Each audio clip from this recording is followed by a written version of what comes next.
Le thème reste le même. Si le frère peut nous aider, le frère Gloire viendra. C'est le même thème que le dimanche passé. Alléluia.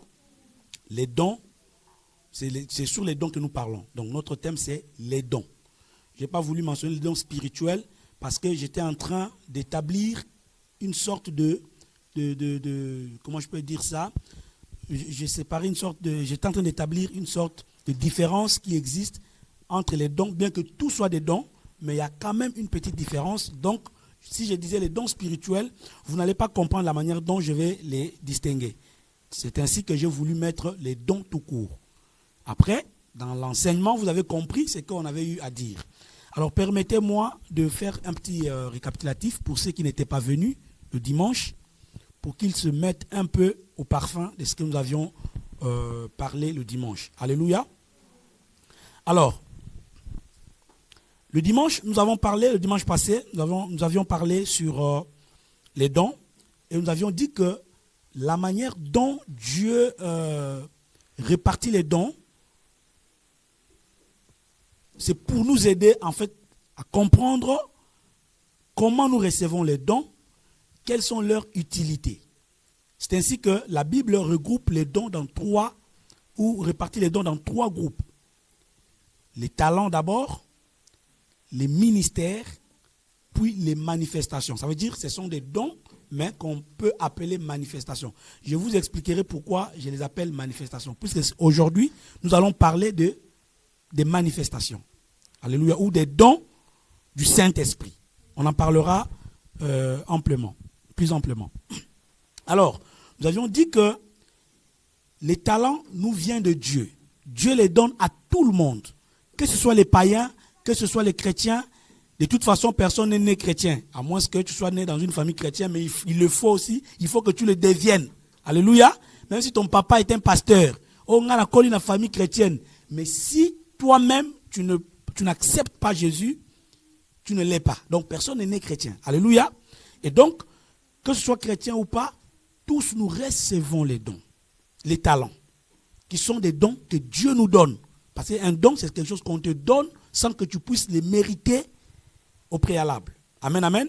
Et nous avions également dit qu'il y avait aussi d'autres dons qu'on appelle les dons ministériels ou encore des ministères. Vous remarquerez déjà que les ministères ne sont pas donnés à tout le monde. C'est une catégorie de personnes que Dieu équipe et les donne à toute l'Église. Ça veut dire que Dieu fait encore don à l'Église des personnes.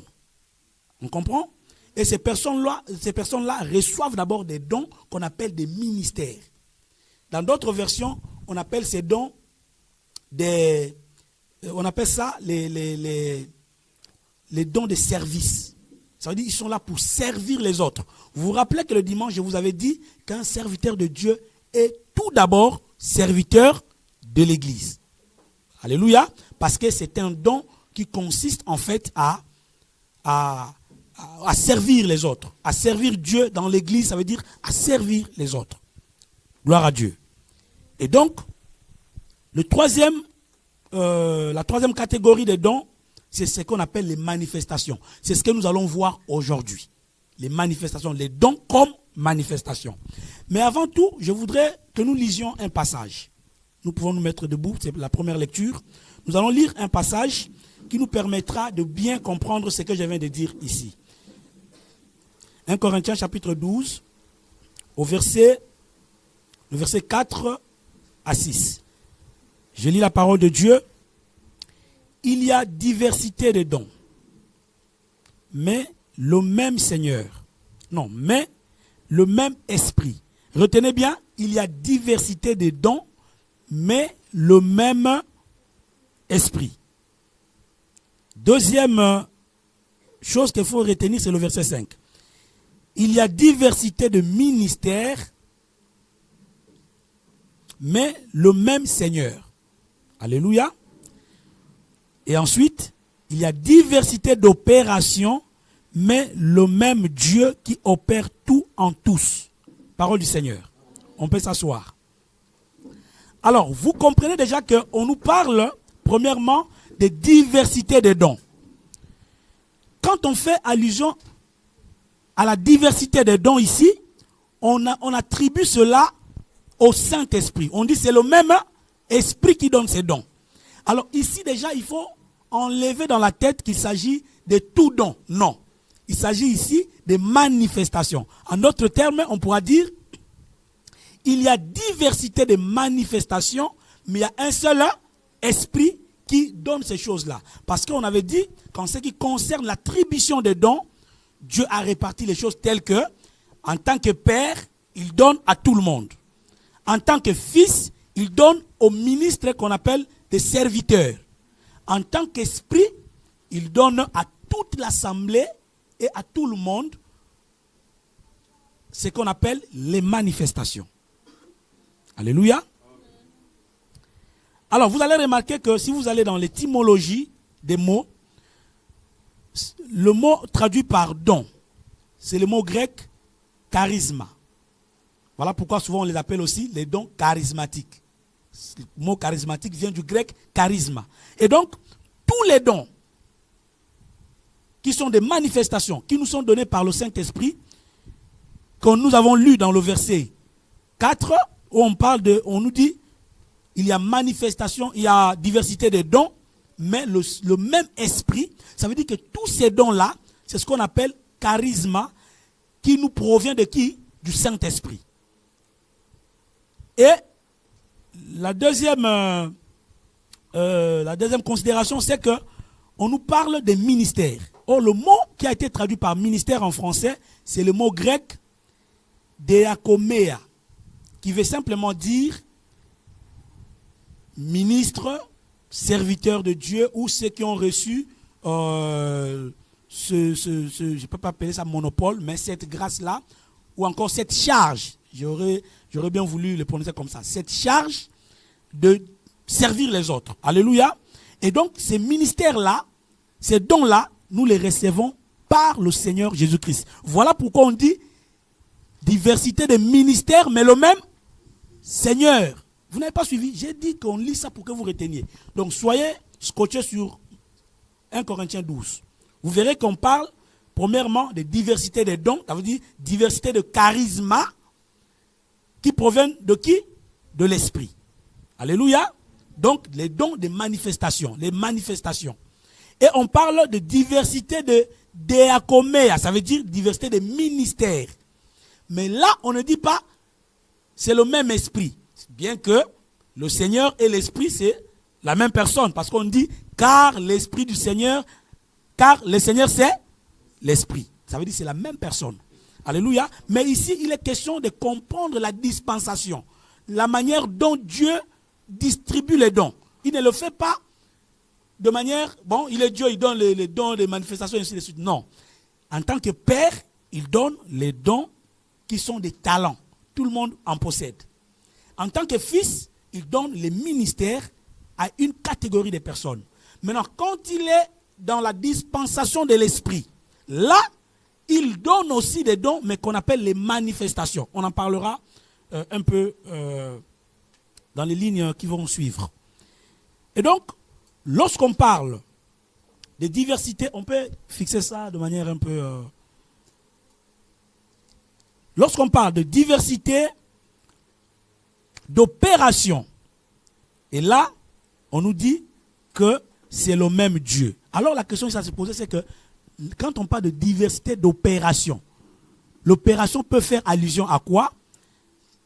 L'opération fait allusion en fait à agir. Mais le mot grec qui a été traduit par opération, c'est le mot energama. Energama. Alléluia. Ce mot fait allusion ou à une racine qui signifie faire, agir, produire, montrer son efficacité ou sa capacité. Ça vous dit quelque chose? Dimanche, on avait dit que le talent était une capacité, une aptitude. Et donc, quand on parle de diversité d'opérations, ça voudrait dire diversité de talents. Alléluia. Et qui les donne aux hommes? C'est Dieu. Voilà pourquoi on dit c'est le Père qui les donne et qui opère tout en tous. Vous remarquez, il y a le mot tous à la fin. Tous, ça veut dire tout le monde. Et qui le fait? C'est Dieu lui-même, le Père, qui le fait et qui agit ainsi, qui le donne à tout le monde. Jusque-là, c'est clair? Ça, j'ai récapitulé ce qu'on a vu le dimanche passé. Toi qui avais fui, voilà les choses que tu as ratées. Acclame Dieu. Gloire à Jésus. Alors, aujourd'hui, nous allons voir les manifestations. Les manifestations sont des dons, comme je l'ai dit tantôt, qui nous viennent du Saint-Esprit. Vous savez que quand Jésus-Christ est monté, il a dit aux disciples, il faut que je m'en aille. C'est vraiment un avantage pour vous. Il vous est avantagé que je m'en aille. Mais quand je m'en serai allé, je vous enverrai un autre consolateur. Et plus exactement, quand nous lisons la parole, nous réalisons la parole avec minutie, vous allez remarquer que Jésus-Christ était lui-même le Saint-Esprit et il le faisait savoir aux disciples. Parce qu'il leur dit que l'Esprit que je vais vous envoyer, le monde ne le connaît pas, ne le recevra pas. Pourquoi le monde ne doit pas le recevoir? Parce que le monde ne le voit pas, mais vous le voyez et il est avec vous, il est parmi vous. Vous comprenez? Donc il parlait de lui, que je vais m'en aller et je reviendrai. D'ailleurs il dit, encore un peu de temps et vous ne me verrez point. Mais encore un peu de temps, vous me verrez. Il ne parlait pas de son arrivée ou de son avènement en tant que époux qui vient ou encore en tant que Jésus-Christ, roi des rois. Non, il parlait de son arrivée en tant qu'esprit. Voilà pourquoi il dit, encore un peu de temps, je vais m'en aller, mais dans peu de temps, vous allez me revoir. Ça, on en a déjà enseigné ici, vous êtes conscients. Donc, on veut dire que tout, que ce soit Dieu le Père, Dieu le Fils, Dieu le Saint-Esprit, c'est la même entité qu'on appelle Dieu. Alors, ne vous y trompez pas, ne pensez pas que Dieu le Père, c'est quelqu'un qui a son fils qui s'appelle Jésus, et donc, il peut même l'envoyer. Jésus, fais ceci. Oui, moi quand il dit, mon Père m'a envoyé, c'est la même personne. Ça veut dire que quand il porte la chair, il devient maintenant fils. Mais quand il n'a pas porté la chair, il reste père. Et quand il est mort dans la chair et qu'il est monté, il doit opérer toujours dans son corps qui est l'Église. Et là, il ne peut plus avoir un corps. Alléluia. Vous savez pourquoi il n'a pas le corps?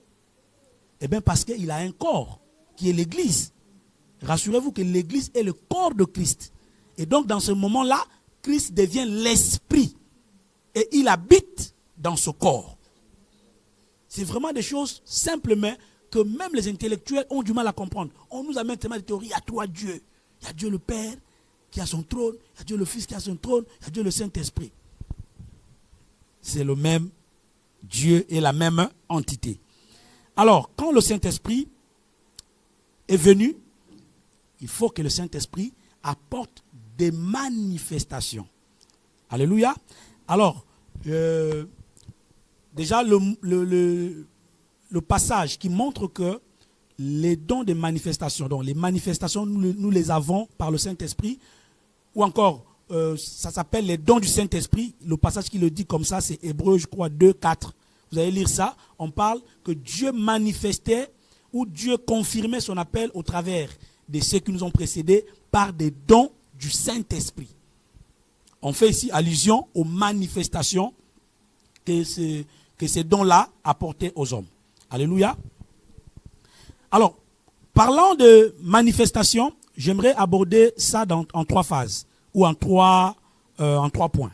Le premier point, nous allons parler d'abord des bases, c'est-à-dire du fondement sur les manifestations. Nous allons poser en fait les fondements concernant les manifestations. Vous allez avoir une idée générale et ensuite, nous allons les identifier dans la Bible, les repérer là où ça se trouve, connaître comment les reconnaître. Alléluia. Et ensuite, nous parlerons de l'exercice de ces dons dans l'assemblée.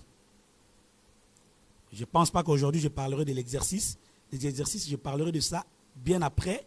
Mais aujourd'hui, je me limiterai à poser les bases, mais également à identifier ces dons-là. Amen, amen. Commençons par le fondement sur les manifestations, ou encore posons les bases sur les manifestations. Nous sommes dans 1 Corinthiens chapitre 12, verset 7. J'aurais voulu lire cette écriture avec paroles vivantes. Si quelqu'un en a, il pourra nous lire. Mais lisons d'abord avec Louis Ségon. Verset 7. Donc, 1 Corinthiens 12, verset 7. La Bible dit ceci. Or, à chacun, la manifestation de l'esprit est donnée pour l'utilité commune. Alléluia. Or, à chacun, la manifestation de l'esprit est donnée pour l'utilité commune. Nous comprenons ici qu'il s'agit bel et bien des dons qu'on appelle les manifestations. Ce n'est pas moi qui les appelle comme ça, c'est la Bible. La Bible les appelle la manifestation est donnée à chacun de nous. En d'autres termes, le Saint-Esprit se manifeste dans chacun de nous par un don. Alléluia. Est-ce que c'est clair? Maintenant, pour bien comprendre ça, il faut aller chercher la signification ou l'étymologie du mot manifestation. Et d'ailleurs, je vais vous dire une chose. La meilleure façon d'interpréter les Écritures, c'est aller chercher le sens des mots. Ça, c'est vraiment la meilleure façon et la façon la plus simple. Si vous voulez comprendre facilement les Écritures, allez dans l'étymologie des mots, dans leur source, dans leur racine, pour voir ce mot-là, dans la racine, veut dire quoi? Laisse entendre quelle pensée. C'est à partir de là que vous saurez comment l'apôtre ou un auteur quelconque de la Bible a su employer tel ou tel autre mot. Amen, amen. Alors, si vous allez dans l'étymologie, le mot qui a été traduit par manifestation dans le verset 7, lorsqu'on dit « Or, à chacun la manifestation est donnée », donc ce mot manifestation est tiré ou est traduit du grec phanérosis. Mais ce mot phanérosis a une racine qui laisse entendre que phanérosis signifierait rendre visible. Voilà pourquoi on parle de manifestation, se manifester. Alléluia. Donc, phanérosis signifie rendre visible, se montrer. Vous voyez? Mais également, ça signifie un signe. Or, vous savez que le signe, c'est la chose par laquelle on peut reconnaître quelque chose ou quelqu'un. On peut dire, mais il est comment? On commence à donner un signe distinctif pour savoir que non, cette personne dont je parle est comme ça et comme ça. Comme je vais vous faire rire, un jour, un frère est parti, il vendait les cartes, à l'époque, les cartes d'Azur. Il arrive chez un Westaf, il le livrait d'habitude. Le Westaf lui dit, non, ton ami est déjà passé ici. Il lui dit, oh, mon ami, moi je vends seul. Comment mon ami est passé? Il dit, non, ton ami là, il est comme ça là. Ici la tête, grand comme ça. Ici les dents, comme ça. Et le petit dit, ça c'est pas un monstre qui est passé derrière moi. Moi j'ai un ami qui a des dents comme ça. Les oreilles, comme ça là. Donc, lui, il cherchait des signes distinctifs pour montrer que non, c'est vraiment ton ami qui est passé là. Et bel et bien, nous devons retenir bel et bien que les manifestations sont un signe. Signe de quoi? Que nous avons reçu l'Esprit ou que l'Esprit agit par nous. Voilà pourquoi le mot phanérosis veut dire rendre visible, se montrer, mais également cela signifie un signe. Alléluia. Et donc, les dons du Saint-Esprit, ces dons-là qu'on appelle les manifestations, nous montrent que l'onction que nous avons reçue de Dieu agit à nous ou se rend visible. Vous vous rappelez que je vous avais dit que par moment, le Saint-Esprit se rend visible. Et vous vous rappelez, pendant la Pentecôte, au jour de la Pentecôte, on a vu que quand le Saint-Esprit est descendu, les gens ont entendu du bruit. C'était audible. Et ils ont vu les langues de feu qui s'est posées sur la tête de chacun. Et alors à ce moment-là, personne ne pouvait dire à l'autre, hey, moi, ils ont vu le feu. C'était là la présence du Saint-Esprit qui s'est manifestée, qui s'est montrée. Alléluia. Mais également, le Saint-Esprit, les manifestations du Saint-Esprit se montrent pas seulement de manière visible, ça peut aussi être invisible, mais c'est une manifestation. Ça veut dire on peut le sentir. Alléluia. On peut avoir l'impression que la manifestation, le Saint-Esprit est là. Ça se manifeste également par des dons divers. Alléluia. Et donc, par le Saint-Esprit, comme je l'ai dit, nous avons la certitude que Dieu agit par nous. Et ce que vous devez retenir, mes amis, c'est que par les manifestations, le Saint-Esprit vient en aide aux hommes. On avait vu ça, que Jésus allait de ville en ville, de lieu en lieu, faisant du bien, guérissant les malades. Et donc, le but du Saint-Esprit, le but des manifestations de l'Esprit, c'est donc que nous parlons ici, c'est pour venir en aide à des hommes, les guérissant, les soutenant dans beaucoup de choses. Nous voyons leur donner même le discernement pour savoir que ça, ce n'est pas de Dieu, ça, c'est de Dieu. Les dons du Saint-Esprit nous donnent encore la foi. Ça nous donne comment je peux appeler ça? Ça nous donne l'orientation par des prophéties, mais également des messages codés par des langues, mais également l'intelligence de les interpréter. Il nous donne des paroles de sagesse, des connaissances. Le Saint-Esprit vient à ce niveau-là en aide aux hommes. C'est ça même le but principal de ces manifestations. Nous parlerons de leur exercice à l'église et vous verrez que pendant que nous serons en train de parler de l'exercice des dons, vous remarquerez que la plupart des chrétiens utilisent les dons très mal. Très mal. Parce que les dons n'ont qu'un seul but. Et ce but-là, nous le verrons. Alléluia. Alors, passons à l'identification. Nous devons maintenant identifier ces dons pour les connaître. En tant que chrétien, tu ne dois plus être ignorant. Tu dois savoir comment repérer les dons dans la parole de Dieu. Les connaître, en tout cas, ça va t'aider à être un chrétien affermi, un chrétien capable de se défendre et de défendre l'évangile. Amen, amen. Nous sommes dans 1 Corinthiens 12. Nous prenons maintenant le verset 8 au verset 10. La Bible dit ceci.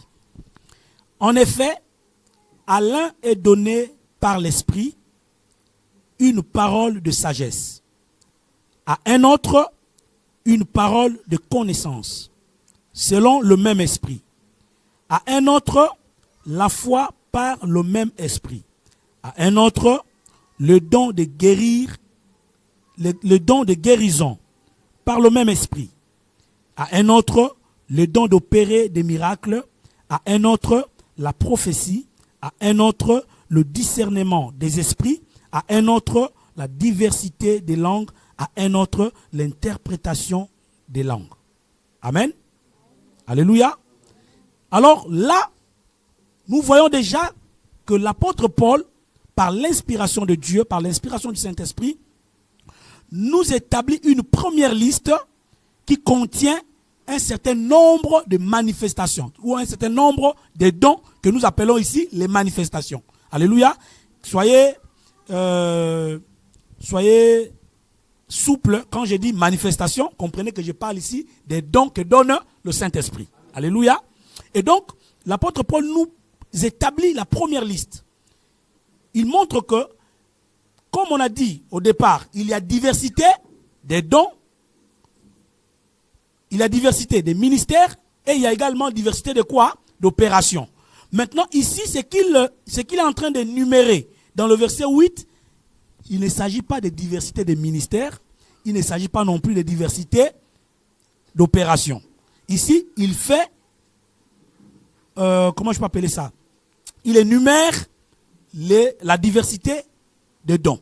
Ce qu'on a vu en premier, où il parle de diversité des dons, mais le même esprit, dans le verset 4. Alléluia. Et donc, il nous dresse déjà une première liste où il nous dit qu'à chacun est donné une manifestation. Et donc, à certains, il a donné, par exemple, le don de parole de connaissance, le don de parole de sagesse, à l'autre parole de connaissance, ainsi de suite. Et donc, si nous pouvons lister ou compter le nombre de dons qu'il a mis ici dans cette liste, nous aurons 9 dons, n'est-ce pas? Alors, nous les classons dans l'ordre que la Bible les a classés. Premièrement, nous avons la parole de sagesse. N'est-ce pas? Vous pouvez les écrire, c'est très important, dans l'ordre. La parole de sagesse, la parole de connaissance. Deuxième.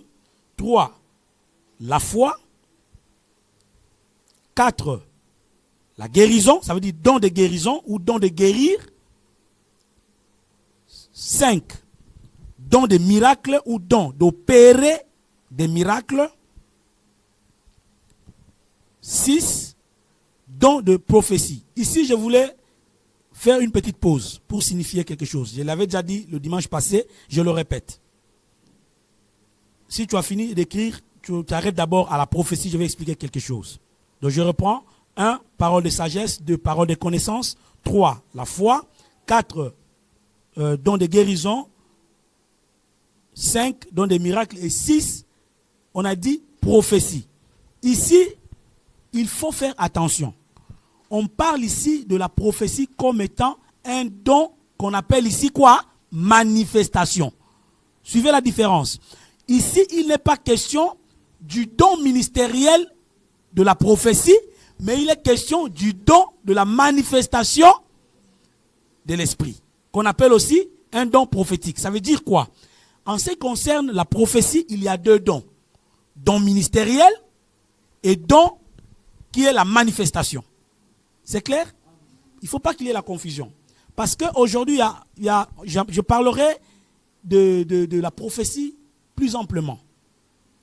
Et je vous dirai que si l'autre fois, l'apôtre Paul pouvait être inspiré par Dieu pour qu'il réglemente le parler en langue dans l'église de Corinthe, je vous dis que si le Saint-Esprit veut parler aujourd'hui au travers d'un homme de Dieu, au travers de sa parole, ce sera pour réglementer le don de la prophétie.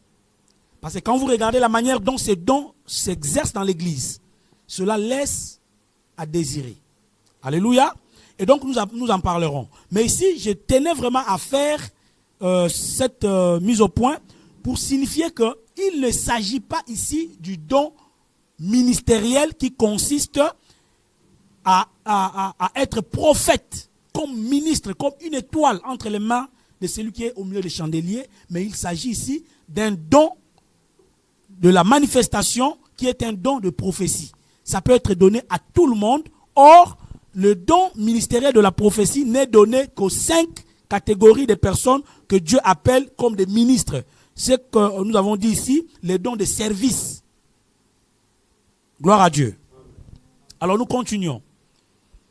7, nous avons le discernement des esprits. Nous parlerons aussi longuement sur ce don-là. C'est un don très capital que l'Église doit demander, mais l'Église n'en demande pas. Je ne sais pas pourquoi. L'Église doit désirer ce don, le don de discernement. Et 8, nous avons le don des langues. Et enfin 9, nous avons le don de l'interprétation des langues. Amen, amen. Alors voilà, la première liste de Paul, que Paul nous a dressée ici, nous montre 9 dons qui sont des manifestations.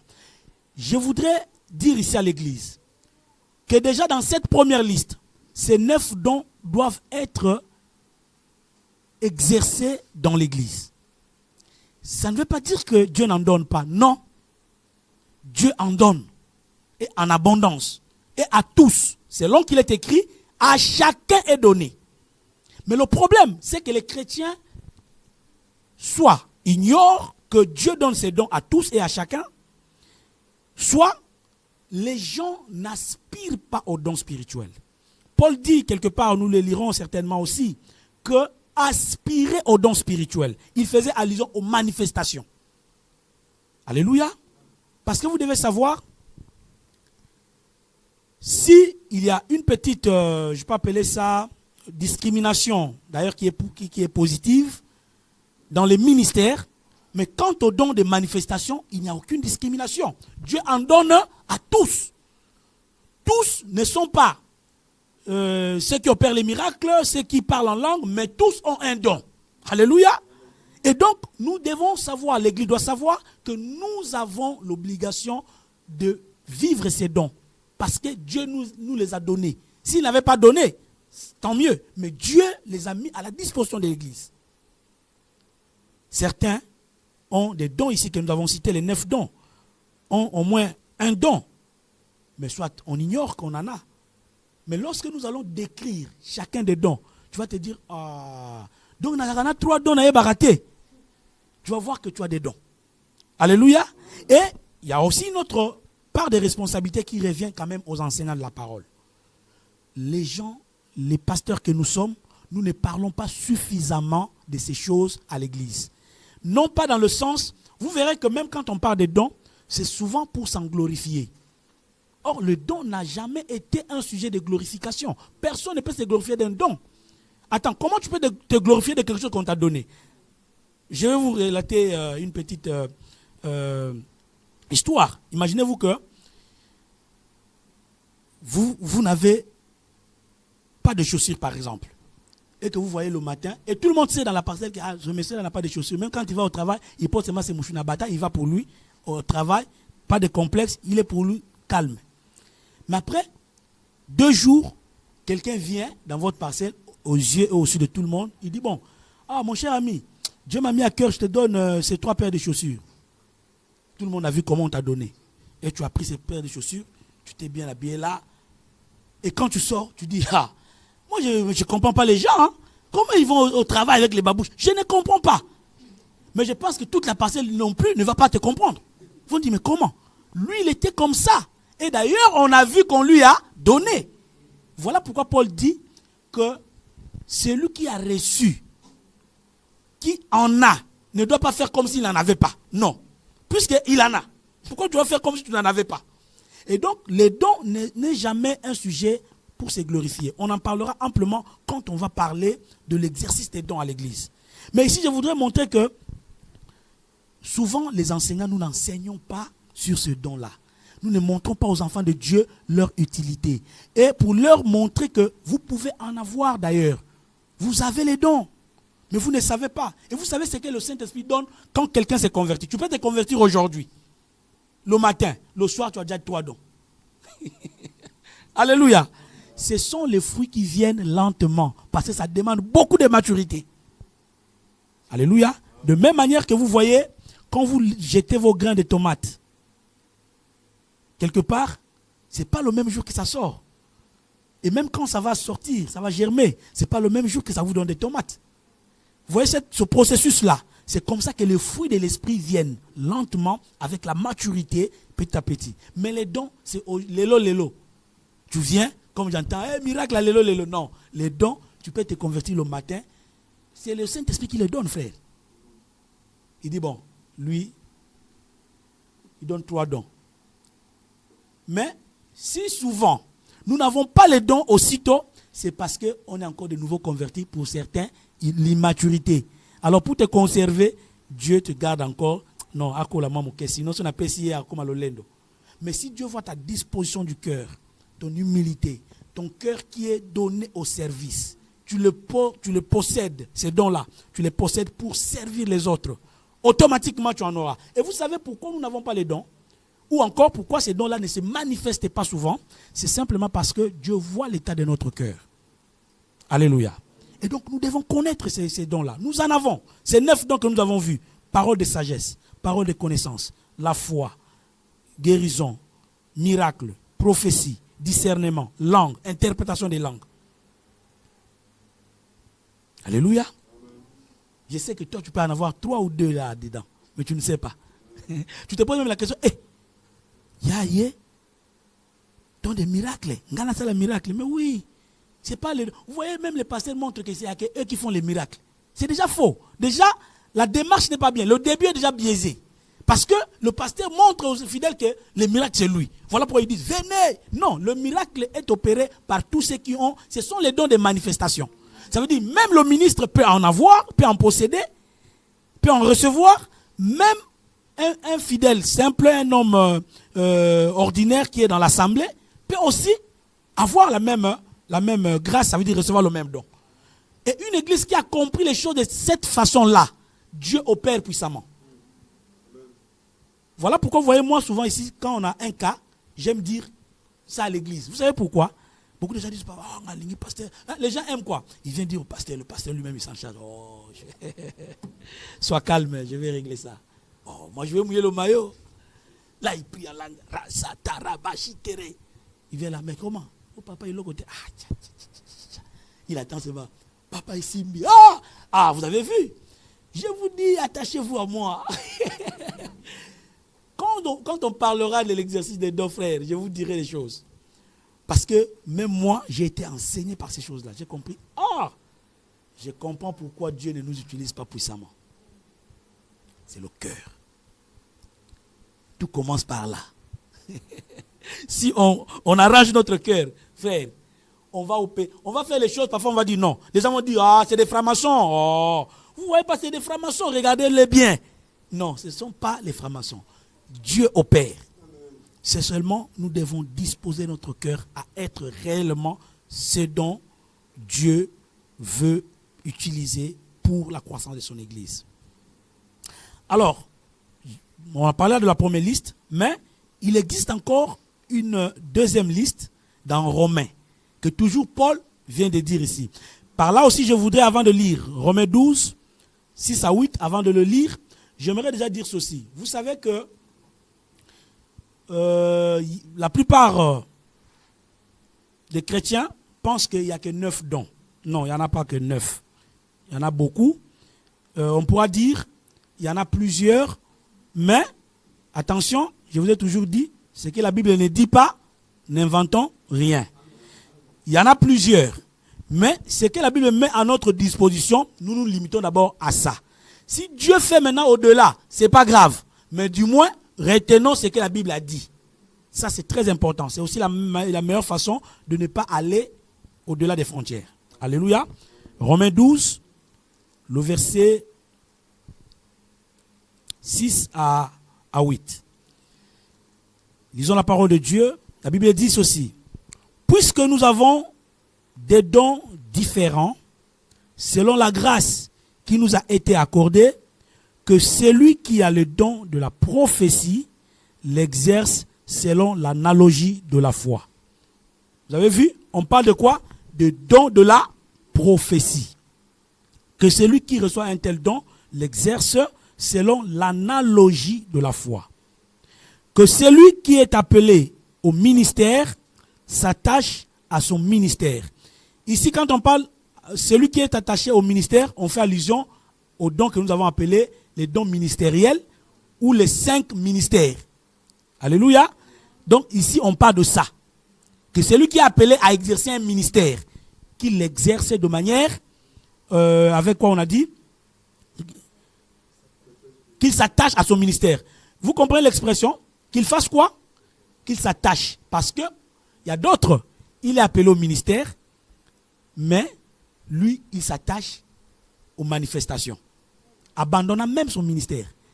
Imagine-toi que Dieu te donne un ministère prophétique, par exemple.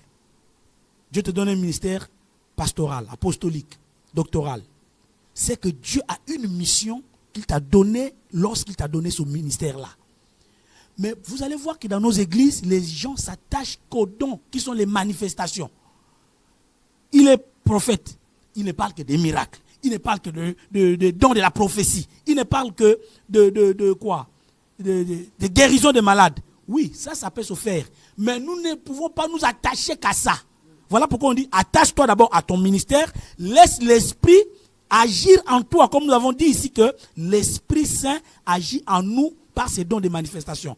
Mais il ne faut pas que ton cœur, toute ta pensée, ne soit attachée qu'à ces dons-là. Parce que vous devez savoir, aucun don ne fera rentrer quelqu'un au ciel. Non.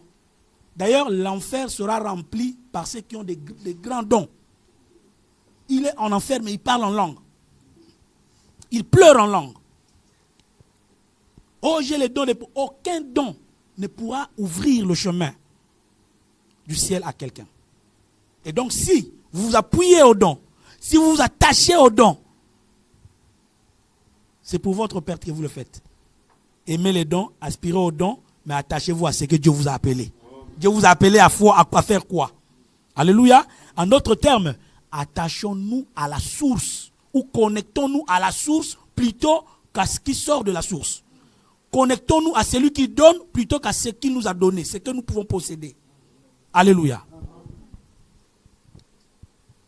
Et donc on dit, que celui qui est appelé au ministère s'attache à son ministère. Que celui qui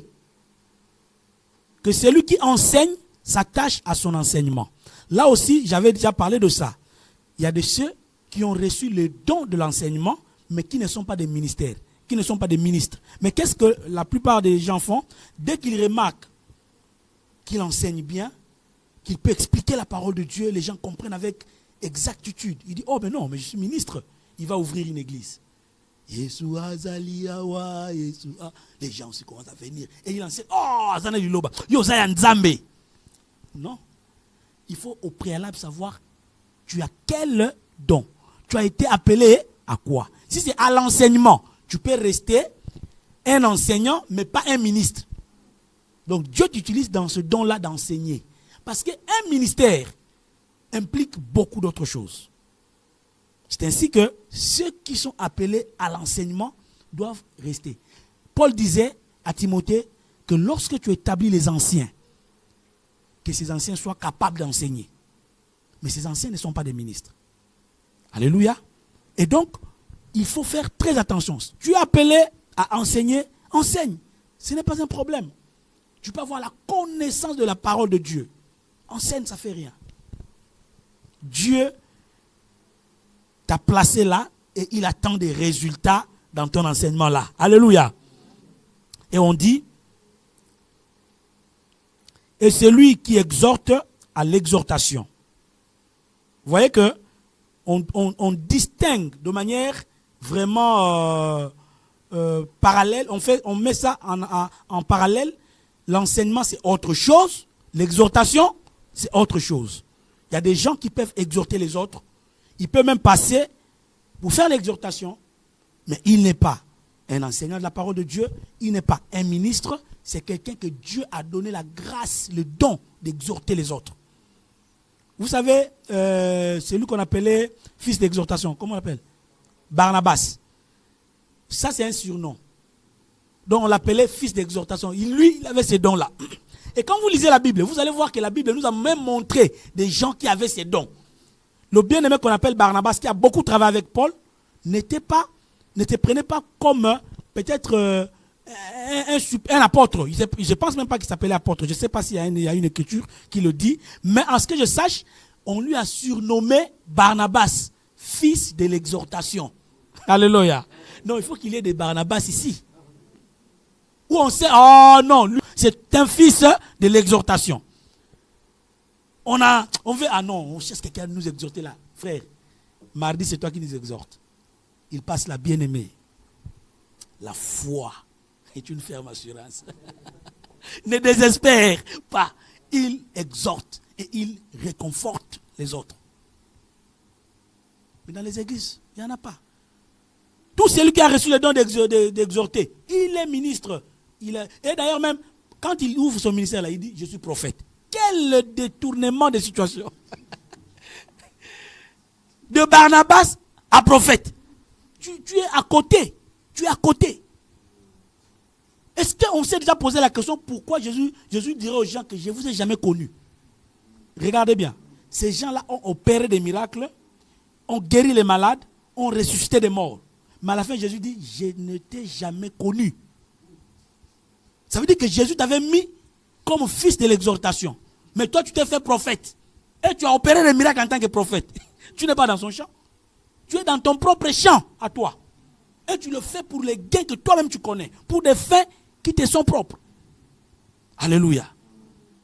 Mais ici, il est question que chacun de nous s'attache à son appel. Si tu es appelé à l'exhortation, attache-toi à l'exhortation. Alléluia. Et on dit encore que celui qui donne le fasse avec libéralité. Il y a d'autres personnes qui sont appelées à la libéralité, à donner. C'est un don, c'est une manifestation.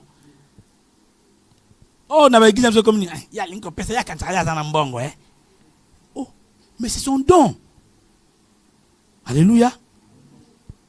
Moi, je connais quelqu'un qui est parmi nous ici.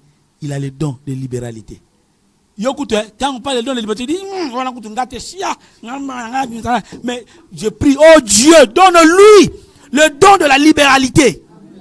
Que Dieu te donne le don de la libéralité. Parce que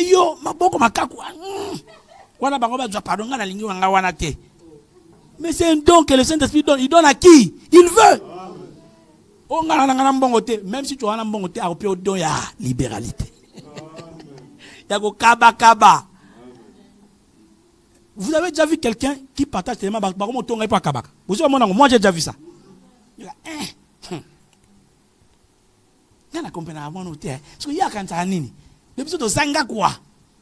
non, lui il a le don, mais toi tu n'en as pas. Et la Bible dit que personne ne peut convoiter les dons de l'autre. Et personne ne peut combattre les dons de l'autre. Quand quelqu'un a reçu le don de la libéralité, tu le combats, tu es sorcier. Il n'y a pas d'autre mot. Alléluia. Oh, que Dieu répande le don de la libéralité dans cette église. Gloire à Jésus. Et on dit que celui qui préside le fasse avec zèle. Le don de la présidence, c'est le don de prester devant les gens. La modération. On peut avoir une conférence, tu es modérateur d'une conférence, tu sais conduire les activités, on te place devant. Beaucoup de gens ont ça, mais ils ne savent pas. Alléluia. Je vous avais parlé des talents qui sont comme des prédispositions à recevoir certains nombres de manifestations. Vous savez qu'il y a des gens, naturellement, même dans son travail, il y a que lui qui parle. Qui va parler? Oh non, tiens, là, le barabien. Il vient là. Cher, on dit quoi? Cher compatriote, non, ça c'est le président. Dans l'école, on dit quoi? Chers collègues, cher monsieur le directeur, monsieur, voilà. Frère, si on veut forcer, on reçoit le lemon. Laisse celui qui a reçu le don qu'il parle. Voilà pourquoi on ne doit pas se battre pour le don. Parce que c'est lui qui sait présider. Frère, il le sait. Tu peux dire, oh, il y a un bachagaï. Bon, je vous rappelle ça, mais bon, comment ça, boye? Frère, il y a été. Mais qui va faire? Tu vas voir seulement une sœur dans l'église. Ah, mais papa, tu te regardes aussi. Oh, mais oui. Oh non, je dois passer. Tu passes là. Amen, amen. Comprenez mon émotion. Bien. Tout le monde. Oh, tu vois, toi, tu critiques les autres. C'est un don. Présider est un don. Si Dieu t'a appelé à présider, frère, ne trouve pas ça comme non, c'est grand parce que tu te mets devant les autres. Présider n'est pas seulement dans la modération. Présider peut aussi. Vous voyez par exemple, dans l'église primitive, les gens avaient à chaque fois des moments où ils mangeaient ensemble. Même ceux qui partageaient ces choses-là, qui se mettaient devant les autres pour coordonner. C'est ça, le don de la présidence. Il sait organiser les choses. Vous n'avez jamais vu qu'il y a des gens à Sali fête, mais fait dans les bongité, s'imiter pas parce que billes a bien, billes a bien, mais il y a des ordres. Bon, mon côté, aïe bien a été. Je me rappelle, on est parti travailler quelque part, et donc il y avait une dame qui est directrice. Au lieu de laisser les prestataires, ceux qui connaissent le travail, qu'ils placent leur matériel correctement selon. Vous savez, quelqu'un qui connaît, hein, il peut venir dans la salle là. Il dit, bon, on veut que tu nous décores la salle. Il regarde. J'ai aimé, le modérateur a dit quelque chose. Il a cité les noms des personnes que la Bible identifie comme des personnes ayant reçu un certain nombre d'aptitudes, de la connaissance inspirée par l'esprit. Alléluia. Donc il y a des gens comme ça. Anadon. Quand on met, on regarde, c'est comme un cimetière. Ça n'a pas de sens. Mais l'autre, quand il arrive, il dit non. Là, voilà, mettez ça là. Oh, et Simbi. Et non, elle vient là, comme elle est directrice, elle vient. S'il vous plaît, pourquoi vous avez mis ça ici? Parle comme un blanc. Non, mais parce que... Non. Moi, j'aurais voulu que vous les placiez ici. Il dit, bien, j'aurais voulu. Ça veut dire que c'était le souhait, mais bon, vous n'avez pas fait, c'est pas... Non, j'aurais voulu, ça veut dire, mettez. On dit, bon, oui, madame, vous aurez voulu, mais là, non, mettez ça. J'ai dit, ah, ok, bon, allez, faisons. Pas. Ah! C'est vilain. C'est pas beau. Et maintenant, ce sont ses propres travailleurs quand je vais là. Ah! Ma béboé. Il bon guité. Ah, maman bichoté. Non, il y a toujours encouragé là. Madame, ça n'a pas marché là-bas, il faut. Ah bon? Bon, ok. Dites-leur de faire à leur manière. Pas, on remet les choses. Pas. Waouh! C'est beau! Ah. Il y a de ceux qui savent faire les choses. C'est un don. Parce que ça, c'est un don. En fait, il faut repérer, toi tu es bien où, tu es mieux où. Si tu comprends là où tu es, frère, personne ne va te concurrencer. Parce que c'est là ton domaine de prédilection. Mais quand tu changes de côté, tu es ici, tu es là-bas. Tu sais, il y avait un frère que j'aime bien, qui travaillait, en fait, j'ai dit, c'est un frère qui aimait Dieu. Je pense que mon frère Gabi peut le connaître. Il aimait Dieu. Il est là. Il est là-bas. Dans l'intercession, il est là. Chez les caméramans, il est là. Chez les chanteurs, il est là. Chez les pasteurs, il est là. Il était partout. Un jour, le pasteur l'a appelé. Il dit, on ne sert pas Dieu comme ça. Décide-toi. Tu veux être où? En fait, c'est une façon de l'orienter. Pour qu'il sache où il doit être meilleur. Parce qu'ici, il est question de donner le meilleur de soi. Tu ne peux pas donner le meilleur de toi là où tu n'es pas bon. C'est ainsi que l'esprit distribue les dons. Sinon, tout le monde ferait tout. Et pourquoi on doit dire diversité des dons? Ça veut dire que celui-là sait faire ça, l'autre sait faire ça, l'autre ainsi de suite. Et quand vous mettez tous ensemble, vous arrivez à obtenir les résultats.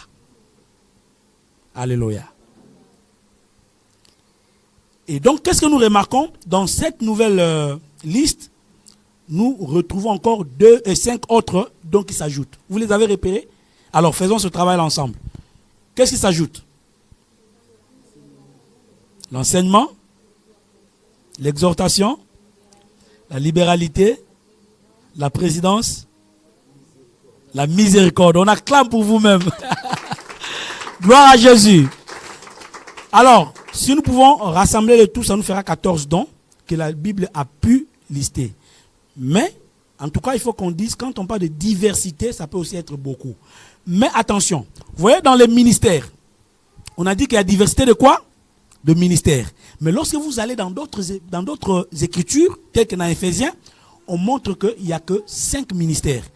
Et on n'a pas vu un autre ministère quelque part. Donc on peut aussi dire que lorsqu'on dit diversité de ministères, un autre passage peut montrer cette diversité-là et limiter cette diversité en 5 seulement. Donc, ici, nous, on se maintient au nombre que la Bible nous donne. La Bible nous a donné 9 de l'autre côté et 5 de l'autre. Nous retenons d'abord combien? 14. Maintenant, si,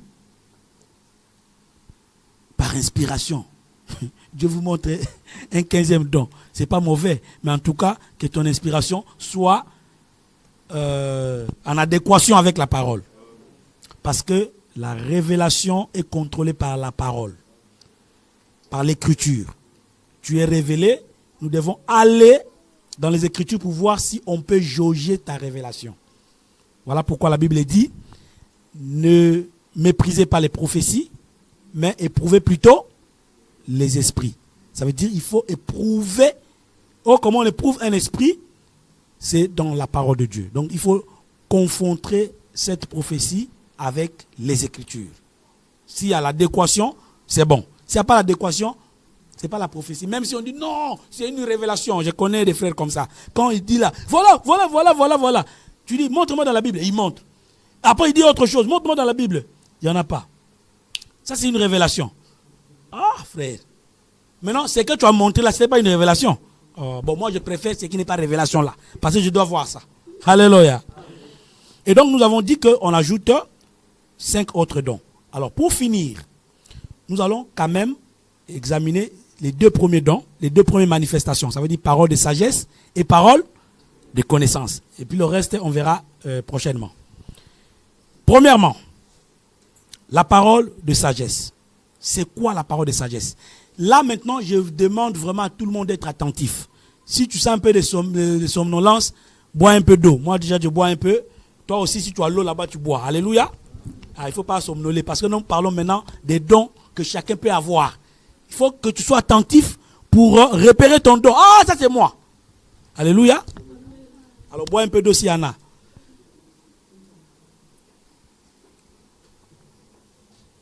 Quand l'église aura suffisamment de moyens, on mettra l'eau pour tout le monde. Alléluia. Amen. Que Dieu vous bénisse. Alors, la parole de sagesse. La parole de sagesse, c'est quoi? Comment repérer que j'ai le don de la parole de sagesse? Il faut d'abord qu'on essaie de définir. En tout cas, ces définitions que je donne, comment je peux dire ça? J'essaie de comprendre comment ces dons se manifestent et j'ai déduit ou encore j'ai construit une définition. Ça veut dire que par la définition, on va au moins savoir que si je remarque ça en moi, c'est que j'ai ce don-là. Vous comprenez?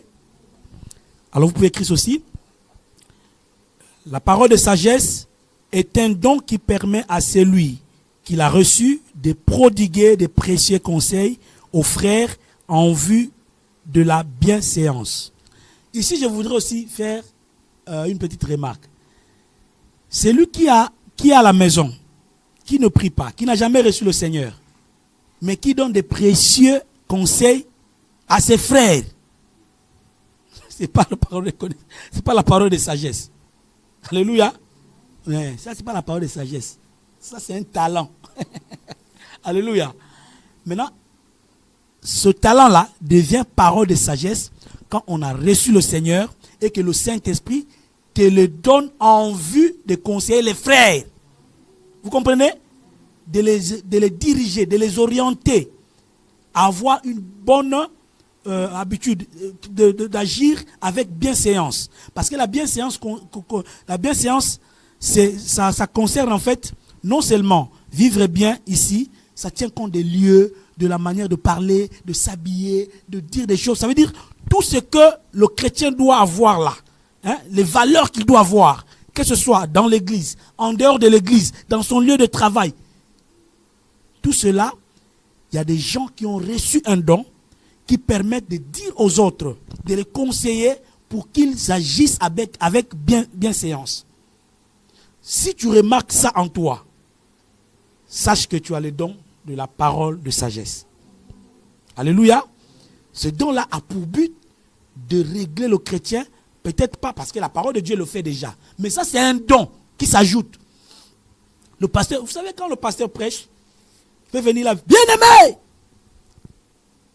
la Bible déclare dehors les chiens, dehors les impudiques. Il y a quelqu'un d'autre qui peut dire, nga pasteur comme ça, déjà moi na vraiment il y a ça mon sant quoi. La pasteur bango tout le monde na TikTok non. Il peut injurer ça to yo kaka. Tu vois que parfois la prédication a mal tourné.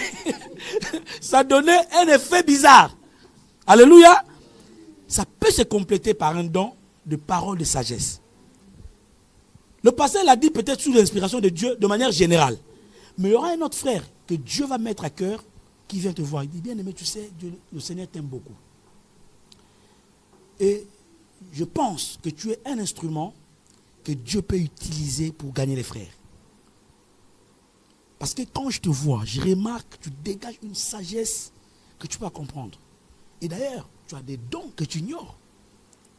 Mais une chose, c'est que tu n'as jamais pris conscience de ça. Imagine-toi que tu te mets à servir Dieu avec tout ce que tu as. Tu vois combien tu fais gagner à Christ? Mais quelle importance tu as? Tu sais que moi je t'envie. J'aurais voulu être toi. Oh, le frère reste là, il dit, tcha. Mais moi je ne me connais pas. Donc j'ai cet effet là. Tu dis, d'ailleurs, tu vois le frère Intel, il t'apprécie beaucoup. Mais tu vois par contre, ce que tu as fait hier, ça a donné une mauvaise impression.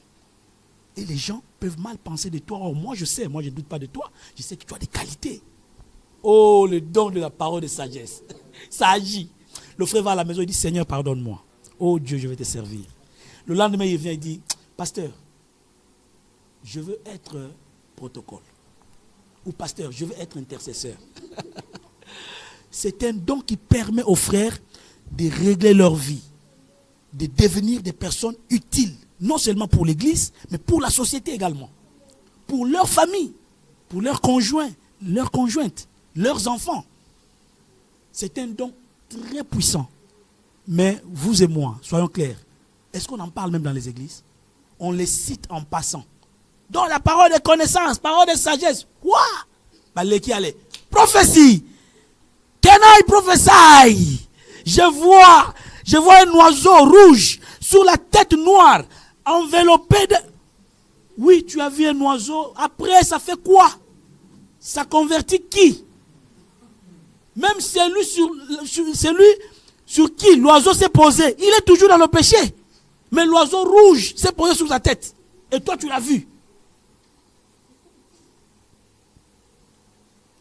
Aspirez au don de la parole de sagesse, frère.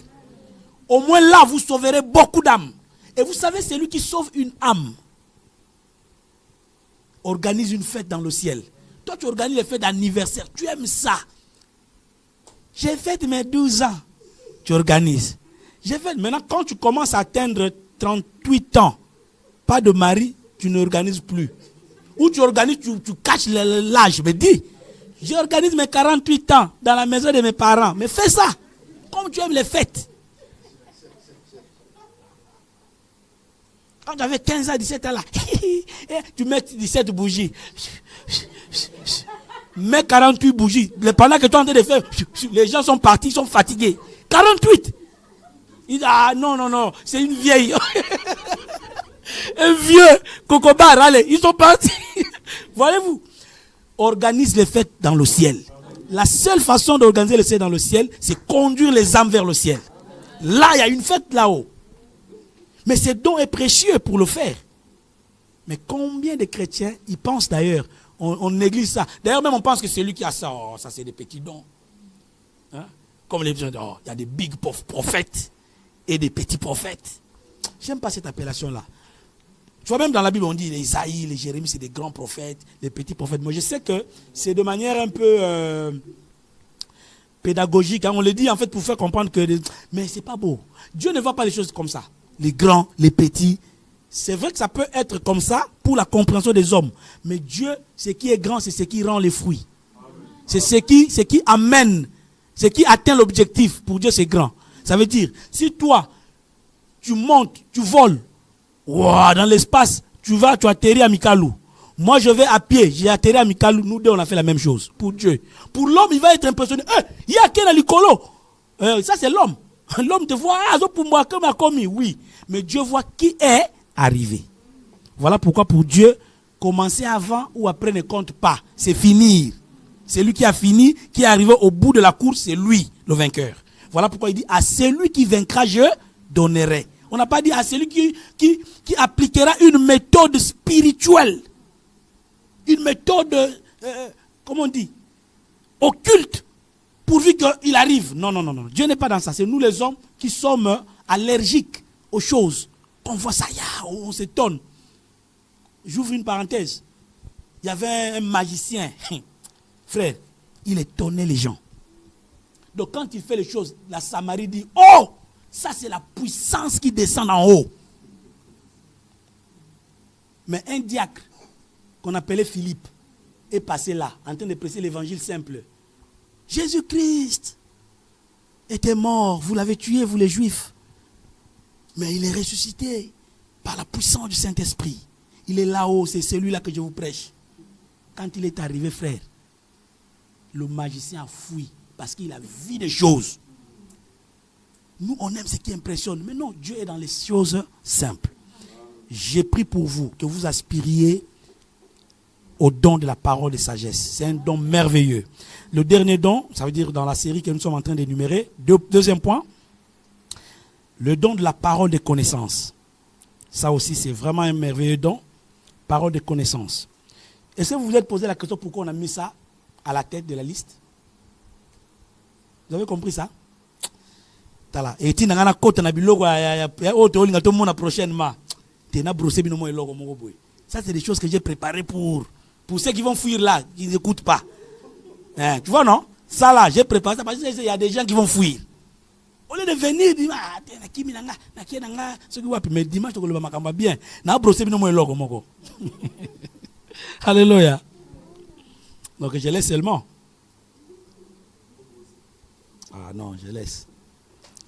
Alléluia. Alors, parole de connaissance. Vous écrivez, c'est un don. La parole de connaissance est un don qui permet à celui qui le reçoit de connaître des choses, de les comprendre ou de comprendre leur sens et les dire à des frères ou des sœurs.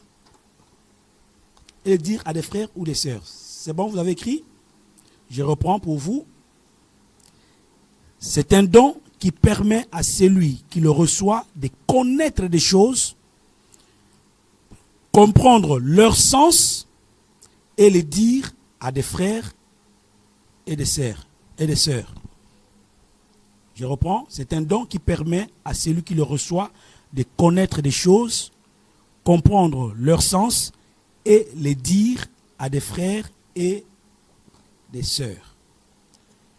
Amen, amen. Alors, vous devez noter ceci. Notez bien. La parole de connaissance peut nous arriver. Ça veut dire que nous pouvons la voir, le recevoir sous forme d'impression. Vous comprenez? Les gens disent souvent, j'ai l'impression que quelque chose de mauvais va m'arriver. J'ai l'impression. Donc la parole de connaissance, nous pouvons la voir ou elle peut nous arriver sous forme d'impression, mais par le moyen de nos sens. Vous connaissez quand je parle de nos sens. J'ai parlé des sens, entre-temps quand je parlais que Dieu utilise aussi nos sens pour nous utiliser. Alléluia, ou pour nous parler. Et donc, la parole de connaissance arrive souvent à ceux qui les reçoivent sous forme d'impression par le moyen de leur sens. À sentir le comme Moussou a sentir chair de poule. Est-ce que tu comprends? Il croise quelqu'un, il sent la chair de poule. Il appelle la personne. Et Dieu met une parole en lui. Il dit, fais attention, il y a un accident qui te guette. Fais très attention. D'autres, il peut sentir ça dans l'oreille. À Yoki. Que Mouto Aza Okufa. Mouto Aza Okufa. Il dit, ah mon frère, il faut faire attention. Voilà ce que le Seigneur m'a dit. Ça peut aussi être par les yeux.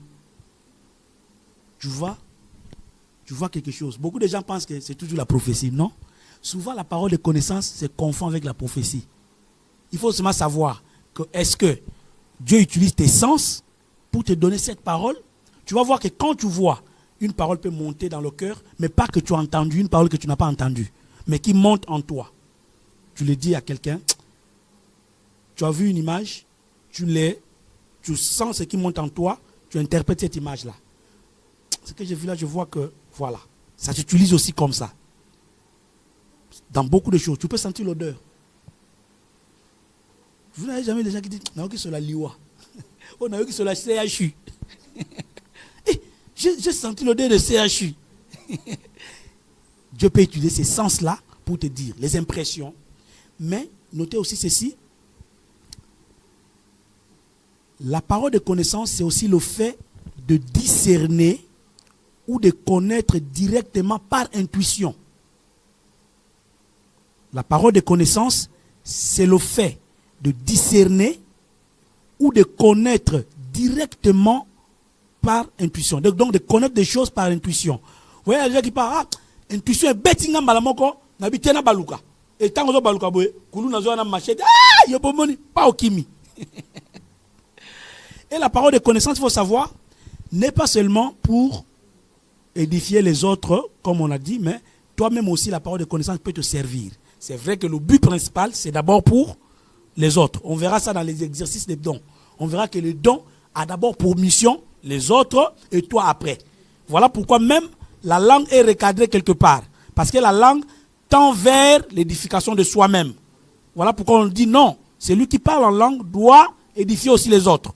Et donc, dès lors que le don ne sert plus les autres, il ne sert que celui qui l'a reçu, ce don-là doit cesser d'exister dans l'Église. Je parlerai de ça. Et je vous dirai d'ailleurs qu'il y a des dons qui, parce que ça ne sert pas aux autres, on doit les faire cesser. On remarque que tu as les dons, mais on dit, bon, ces dons-là, est-ce que ça nous sert? Non. Bon, sœur, garde ton don pour toi-même, pour tes enfants et pour ton mari. À la maison, exerce. Mais ici, non. C'est dur, mais c'est vrai. Un don doit servir à l'Église.